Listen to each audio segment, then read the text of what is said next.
Assalamu alaikum wa rahmatullahi wa barakatuh. Mwasuze mutya, mwasibye mutya. Bannaffe yonna gye musinzira okutulaba. Mpola mpola eddoboozi waliwo abampadde bambi ku kajuisi. Bagayisiza ku gundi. Ku WhatsApp yange eyo. Ne baweereza ku kanamba. Bataddeko. Bateekako. Akamwanyi. Kajuisi nze sijja kayita ebyo siri we Masaka. Akaba kamwanyi. Kajuisi bantaliddeko kajuisi nywe kajuisi. So n'abalala eddoboozi oliwulira terinadda naye inshallah neewulira. Naye balabe each and every day. I'll be fine. So sawa zibanya. Ekira maybe to subscribe. N'okkeberako buli kiro n'emisana atasobodde kulaba kiro emisana alabako tubenga tusobola okutambulira awamu. Issues ezigenda mu maaso mu ggwanga tuzikuwa. Bwaba entertainment nkuwa. Bwava ku entertainment n'enkutwalako n'embirala nze nga bwe mbiraba goba obiraba otya nina omukulu gwe nyina okuba naye wano Fred Zinc kan ampereza ka audio wano kama wange ndi mukubo nzije omwana ategeka omumuli ajja mukazi ne kankwatire oyo Fred Zinc ava Canada bwe tusuubira naye maama tebamanyi okukwata budde continuity tuli ku story ya VJ Junior. Okay, VJ Junior avude ne yetonda nkwereze gundi gisome kaawo agamba nti kuba yesterday nabadde nkubuulira lwaki VJ Junior akola stand off n'agamba ekijja kikole kijje kubanga agenda n'akizuula nti bana abantu nali mbeetaagako kadi nango banneetaaga nange mbakola ki mbeetaaga ne nupu kankumalire nupu yateekerawo abantu nti gwo gyetaaga yo tekola ki tekwetaaga mu bufunze nupu obukulembeze bwa nupu bwateekawo embeera nti bwo bwanunulwa dda buli mu nsi ensuubize kati gw'olina okujja naawe bakukole ki bakununule so nga ate bali abalala bagamba nti bali mu struggle bo balowooza nti omuntu be basinga okwetaaga omuwagizi so nupu erina embeera administration yayo eteekawo embeera nti ate omuwagizi gwe asinga okwetaaga ki oba ekibiina so abantu nga Junior batuuka ne beekyawa kale ate ne batuuka bwe bamala okwekyawa ne wajjawo embeera nti ogibwako eddembe lyo erya ompereza ogenda gisoma ogibwako eddembe ngenda ojja jimbuliramu ebirimu ogibwako eddembe lyo tuli kyoyogera katukuvume totegeera oli bwoti ne bwoti gisome tugiwulire agamba ki okusinzira ku VJ Junior okusinzira ye in his statement yagamba kye yakoze yalabye mbu si kirungi yagamba nti hey everyone, I wanted to take a moment to apologize for my recent comments about Nope supporters. I realize now that my words were hurtful and disrespectful, and for that I'm truly sorry. As someone who values kindness and respect, I felt sort of my own standards. Please know that my intention was not to offend or divide, but express my opinion. Marayo. I understand that my words have consequences, and I promise to be more thoughtful and considerate in the future. Thank you for holding me accountable and for your continued support. I appreciate your love and encouragement. Opinion. I felt sort of my own standards. Please know that my intention was not to offend or divide, but to express my opinion. I understand that my words have consequences. But to express my opinion. Nti wekikuddayo akulaga nti ye ng'omuntu akkiririza mirembe n'okuwa abantu abalala ekitiibwa wano Junior ayongera okukakasa nti yadde mmwe muli bavumi nnyo naye nze nga kkiriza mu mirembe n'okuwa abantu ki ekitiibwa bwe bibanga bye nayogedde byabanyiizizza byabakosezza si kyekyabadde ekigendererwa kyange wabula ekigendererwa kyange kyabadde kyakulaga ngeri gye birowoozo bye n'engeri gy'alamumu ebigenda ki mu maaso naye bwe kiba nti ye mu nkola gye yakikozesezza ango ebigambo bye yakozesezza nga byaleetedde abalala okuyisibwa obubi nga byaleetedde abalala okunyigirizibwa abo agamba nti ali very sorry. Eyo nno bagiyita civility nti omuntu omugunjufu mu luzungu abamu bakiyita courtesy oba courteous to be courteous. Is it the word courtesy mu lulimi olulala kitegeeza nti oyina ebintu by'okola ku lw'obulungi owulira for example nga tobifunamu naye nga tebina kye bikuggyako nga bw'osanga omuntu n'omugamba ye ssebo so nga nsobola okuga ye enjawulo ogitegedde mwami Noordeen Ntege just courtesy n'ogamba nfo kyogamba gwe Ntege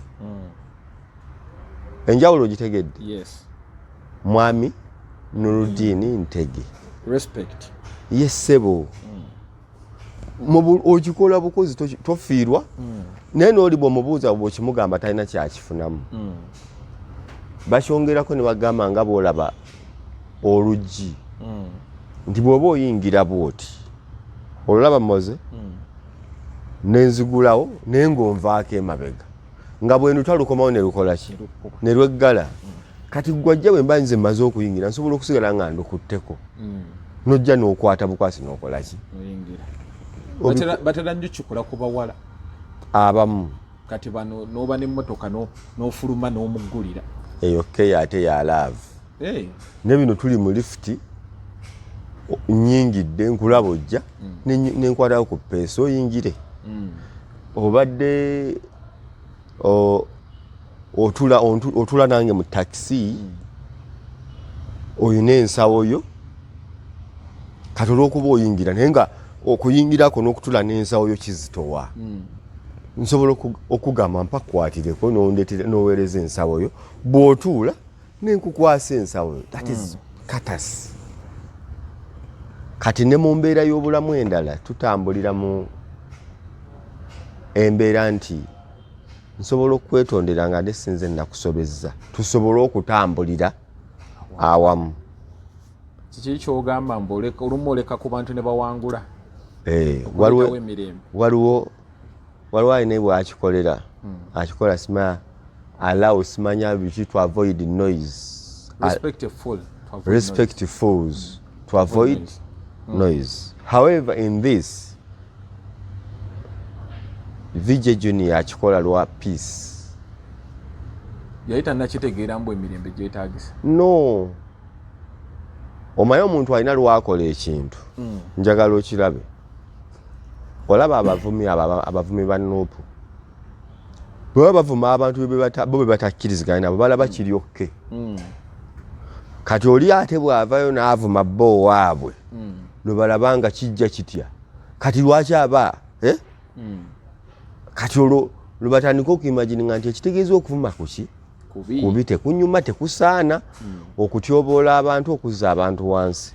Ekiri gundi Junior kye yakoze ekyokubayita abafuutu bigere nga abateekako bomu line gye bateekamu abantu n'agamba nti noono owumalu simanya kisekka engeri ye gy'anafuye abaana bafuula abatategeera naye n'amufunirayo ezzike n'aligamba nti okay naawe oga abantu bali bati kati naawe lino kalikwambale nekimunyiiza nnyo naye ye alina baabikoze emyaka egisukka mu 7 ng'abantu abanafuja bw'atyo buli asobya bamuvuma tasobya nakusobya ye gw'atakkiriziganyiza naye oba kya mirundi ebiri okusobya n'obutakkaanya nze bwe siwagira Bobiwine mba sisobezza gwe bw'otawagira Museveni oba tosobezza eyo tebeerangako nsobi buli omu alina eddeeyi okusobya kiba kirala unless ng'oli aŋŋamba nti omuntu atawagira Museveni aba asobezza omuntu agamba nti Nobert Mao omuntu akkiriza mu Abedi Bwanika nze nyina abantu bensanga ku live ya Muhammad Nsereko nga balaba yasinga okutegeera tudde bw'ombuuza mu opposition ya Uganda yonna ng'ogikuŋŋaanyizza ani gw'olabanga akozesezza ku bwongo bwe the past bukyanga Bobiwine ayesimbawo opposition yonna nga ogigasse kanywa neŋŋenda mu parliament omuntu avuddeyoko nendaba nga articulatinga issues n'ateeka gavumenti ku nninga n'atugirayo ebiri ebuzizi ebyekwese mu nzikiza abadde Ssemujju Nganda Ibrahim Ssemujju Nganda oluusi mu parliament abeerayo nabwomu ng'aba opposition bali bize mu bizinensi zaabwe yajjudde mu Ansadi okitegedde yatuuka n'okugamba batuuka wali nga n'ebigenda okwogerebwa omubaka wa parliament omu alinga ate mulonzi nga naye akiikirirwa bamugamba tugenda kukola bwe kiti ojja kukola kino ng'abuuza ate byebitya bita nga kijja kitya nga tamanyi kakati nze bwombuuza bonterawo Museveni nonterawo Bobiwine nonterawo Ssemujju Nganda with those reasons ku peji yanyinza okutirako points za Ssemujju Nganda ezisukka mu 5 oba 10 ng'ajjiddeyo omuntu wa bulijjo engeri gy'alumwamu with the solutions Ssemujju mwegendereze bw'aba ayogera awane solution tanyumya bibi anoonya n'ekkubo lyabyo kye nasembayo okuwulira emabegaawo yali anyumya nti sente eziweebwa emmotoka z'ababaka allowance eweebwa ababaka emmotoka ze baatadde ku basimanya ba former speakers former vice presidents sente ze babatereddeko nga ziri mu buwumbi ye nga agamba kikyamu n'atemaatema obungi bwa sente zo n'alaga kye zisobola okukola ki okukola n'atunuulira size of parliament ne bweba etemeddwako ki ekisobola okukolebwa ng'alaga Uganda esobola okufandinga bajeti yaayo n'awa hawo kati nze bw'oba nteera ku minzaani bana nennondako Ssemujju Nganda nesironda Museveni wa Bobiwine ng'oŋŋamba nsobezza Gwanda bambuulira olwomba nsobezza nze bwentyo bwe mba mbikoze eki bwe mba mbirabye so nga naawe oyinza okugamba nze ebyo si bye nayagadde ffe tutunuulidde ba Bobiwine okusinziira ye yatugamba bw'ati ye atunuulidde change nga gwe ekigambo change kye wakoze eki n'ogamba nze ngenda na Bobi wala n'agamba nti byetuufu ebyaddala nze ku kyendabye Kenya ne ku kyendabye Nigeria omanyi Nigeria nabo beekalakaasizzaamu kati baagala pulezidenti aliko aveeko ebya Nigeria wabiwulira Gini Museveni simuta yabadde bagundi omukyala yabadde prime minister wewago baatutte wa yabadde omunoonyeeko wano bamututte naye kati yeŋŋombe eriwo kati egamba waliwo asinzira okwo n'agamba nti nze gwe njagala Museveni ate ku ekyo tasaaga nze njagala Museveni oba nze njagala Bobiwine kakati simanyi lwe kifuuka nti bw'oyagala Bobiwine ate olwo oba osobezza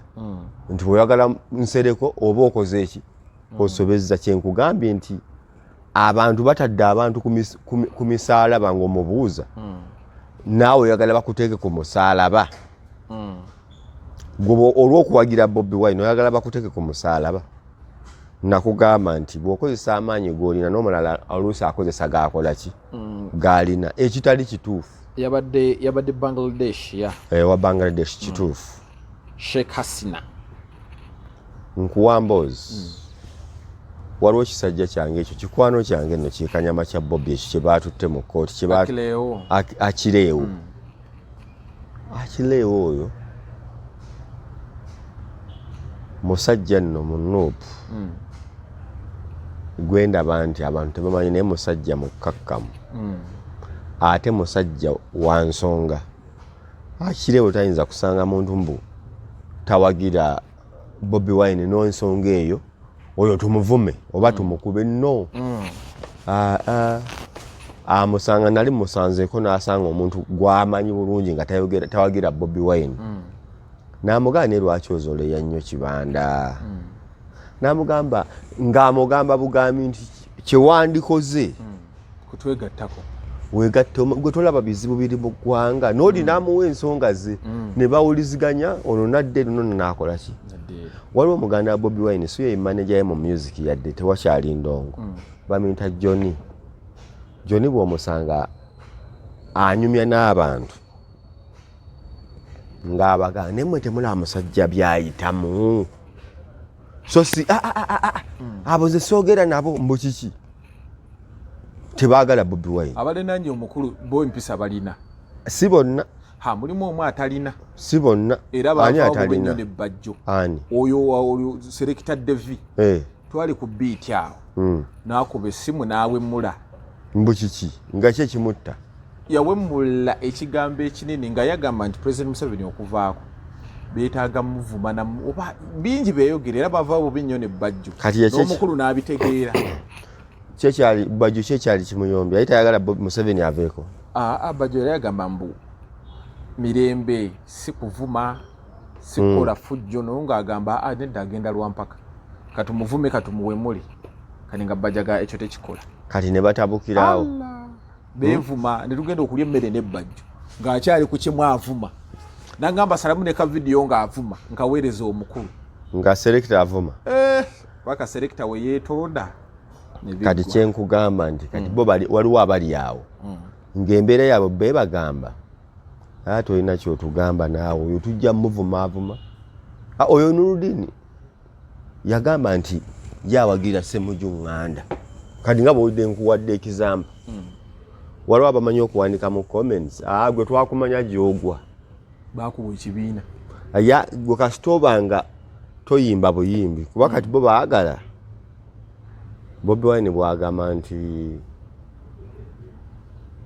for example nga bwe yagamba nti mubinkwase mwe mukole kimu akalulu bwe katuuka mwe mugende mulonde abalonzi ne bamubuuza Bobiwine nti ne muganda waffe omusajja oyo ng'akalulu tekamutwala nti mufune endagamuntu mu making sure musimba mugenda ne mulonda ate mu making sure n'okubala mukola ki mubaawo nti n'aleeta app emu ng'ebula ennaku 3 okulonda kubeeyo app oba baali bagita for you biki app yajjanga yakumonitalinga kalulu ne bamugamba nti Museveni nga mukyaye tebakyankanya tekinologi oyo tumuli mu maaso nnyo ffe tuli bavubuka owulira ebigambo bya Bobiwine abantu ne bamugamba tujja kukulonda naye tojja kulayira nti tekisoboka mwe mukole kimu mukole ki mulonde mubinkwasa ebisigadde era n'aleeta bikwasaani Kyagulanyi nti omukulu atugambye tukole kino na kino gye twasibira nga tulonze ne tuyomba n'abantu ne tumuwa bululu nga buli woogenda ye yawangudde buli woogenda ye yawangudde ngenda owulira naye Masaka gye bagamba nti Museveni awangula mu byalo ti Museveni alinawo 15 Museveni alinawo 2 leeta wano emmere yange kitegedde Museveni alina gye yawangula mmere yange gireke ng'ogibisse. Ndirobika omukulu akole. Kaakati ne tutambula n'ebintu ne tulinda kimu kulayira. Omukulu yatugamba tajja gira, tuba tuli awo n'agamba tajja kulayira. N'akola ki? N'alayira. N'ayita awo n'avaayo n'akola press conference emu. Abakulu ne bamugamba ogenda mu kkooti okola bwoti ne bwoti ne bwoti, naye ekiriwo mwaka mulamba nga yakyatufuga. Tekisoboka. Mu mwezi tugenda kumuggyako. Tuli mu myaka emeka? 4. Sotegeka kalala. Gwe vaayo obuuze. Naye Bobiwine ebya ddala watulimba tewatulimba? Byagaana. No, nze nkuwadde ku byeyogera. Okootinga ye. Oli bw'abiquestioninga ebintu ebyo. Oyo yalidde. Ffe twamumanya gy'akola ki, naye byembuuzizza biba bikyamuluddawa. Kuba oyina n'obujulizi. Gwe wabyogera, lwaki sibikubuuza? Waŋŋamba nzije nnonde. Ne nnonda. Nkuma akalulu. Bwe mmala okulonda, mbikukole ki? Mbikulekere. Kalika bikwase Kyagulanyi. Yes. Maze bikulekera. Omusajja akyatutwala. Atufuga. Ne tulinda kibu, nze nalikaawe nti abantu nga bagamba ffe tulinze musajja kyatugamba kye tukola. Naye nga bino byonna lwaki waliwo amuwolereza, nze ne mmugamba nti abaaliwo baamugamba tojja kusobola, omusajja ajja kukola bw'ati akusibire ewaka akukoleba nti abo baali bafala banne. Naye nze ffe ne tugamba kiwedde ate ono muyaaye nnyo amusobola. Oba you get the point? Yes. Kakati bwe tumala okuba nga tutambudde naawe, wallahi mu mazima amatuufu ne bigaana okubaawo. Bwe tukubuuza liyale ensobi eba evudde luddawa. Nze ndowooza you accept, you take the blame. After taking the blame, nodda ku bantu ne mukkiriza nti okay, twabala, we miscalculated. Twabala bubi. We underestimated the battle. We underestimated the war. We did not plan well.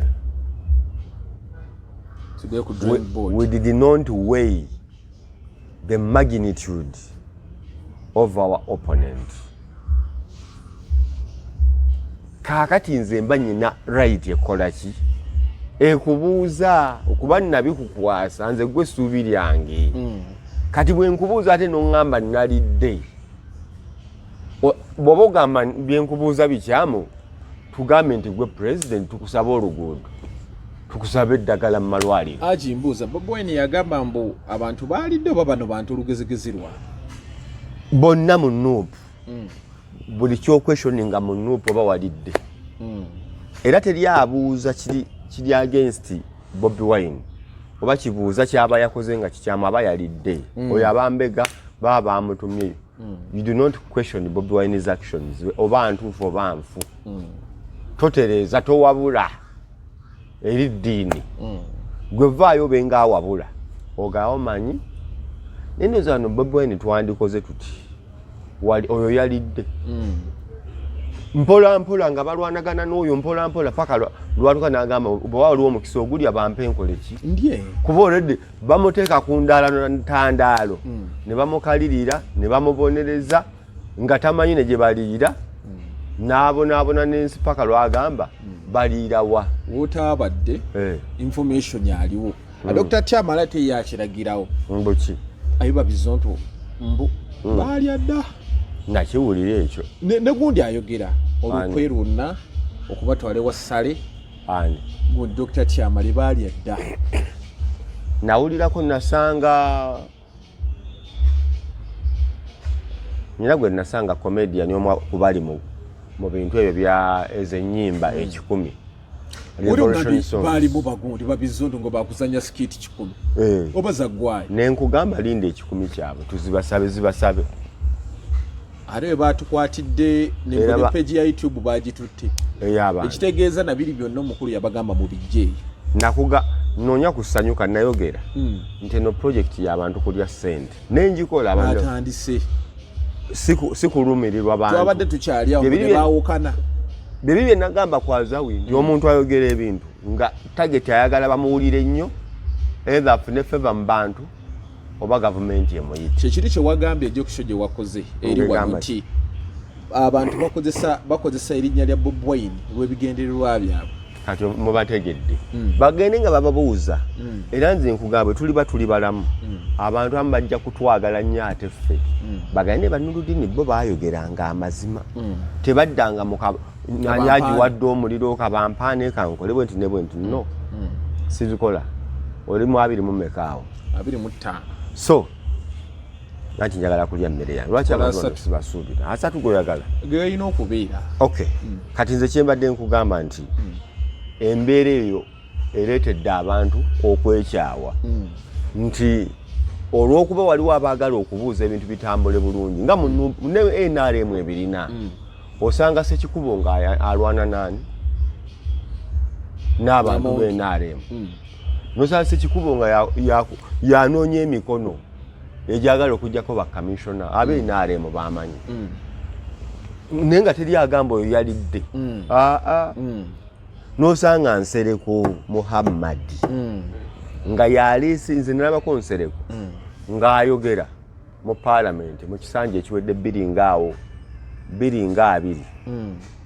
Nsereko Muhammad nga agamba batemye obuwunguwunju eyo mu district zewala buli katundu baagala bakawe omubaka wa parliament buli katundu baagala bakakolera budget eri special district bagende batema ni wano mu Buganda batemye naye si nnyo usanga Wakiso kirina babako eri kati osanga Wakiso ngina ababaka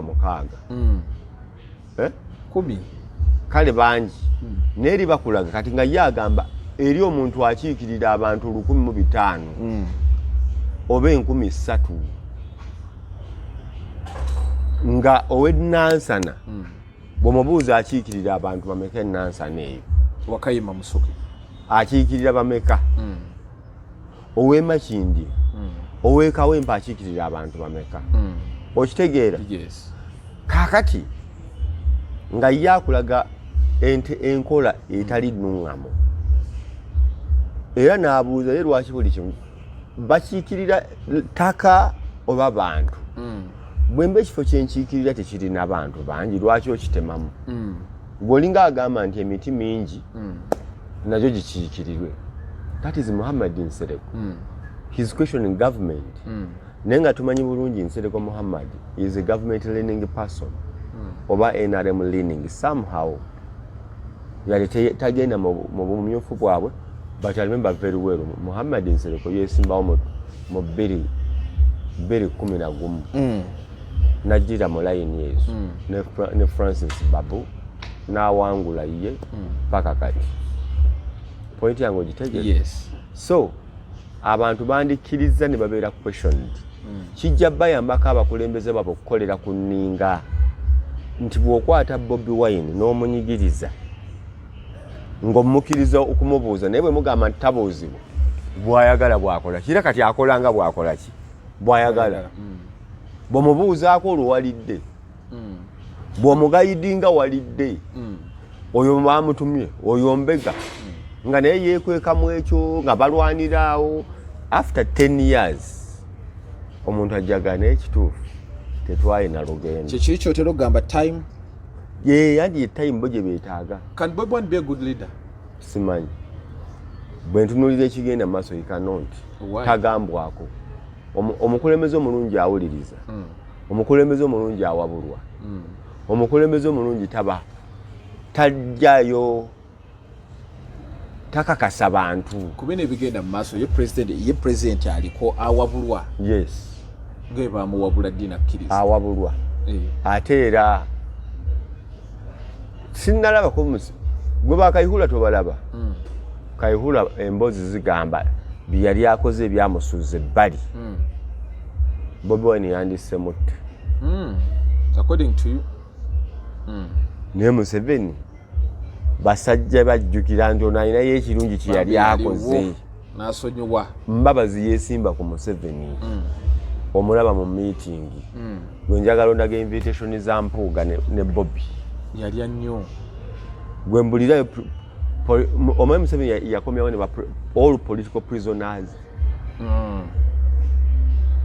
abaali abakambwe ennyo n'abateeka abedda sigamba abaakaakati omwami Museveni essaawa eno tayinaayo muntu amulwanyisa ng'ali bweru wa ggwanga ebona yabakomyawo wano abakwate bulungi nti ali eno amuwa ssente n'atuula oba atuula naye ne bakkaanya ne bamuvaako n'abaagezaako mumwesimbako bonna baamaliriza bagamba awammaani babidandisali bonna Gilibert Bukenya Mbabazi yamwesimbako akozesa weapons ze zaakoze naye amaliriza muli baawamu obeera onoonyenya muto omusajja oyo omusajja naye nga toli mu layini egamba essaawa yonna enkya that is Bobi Museveni siga nti mulungi naye nkuwa the other side a good leader tolwanagana n'abantu bw'olwana kuzimba ate mu ntalo tebalwa omwaka guno gwonna nze nkugambye